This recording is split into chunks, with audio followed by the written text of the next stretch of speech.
Recent একটা এরকম ঘটনা ঘটেছে যেদিন একদিনের বেশ কিছু বাচ্চা মারা গেছে, মানে প্রায় 10টা মতো।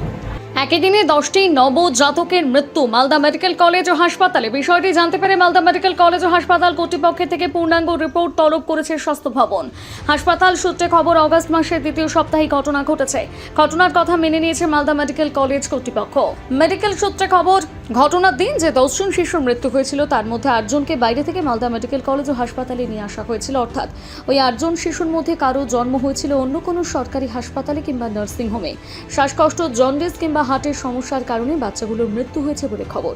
ঘটনা প্রসঙ্গে মেডিকেল সুপার প্রসেনজিৎ বর জানান, রিসেন্ট একটা এরকম ঘটনা ঘটেছে যেদিন একদিনের বেশ কিছু বাচ্চা মারা গেছে, মানে প্রায় 10টা মতো। সেগুলো বিভিন্ন কারণে মারা গেছে, কিছু লো বার্থ ওয়েট, অ্যাসফিক্সিয়া বা বিভিন্ন আরও কিছু হার্ট ডিজিজ, এরকম কিছু কিছু কারণ আছে।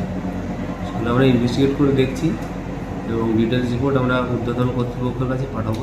এগুলো আমরা স্বাস্থ্যভবন থেকে চেয়েছে, সেগুলো আমরা পাঠাচ্ছি।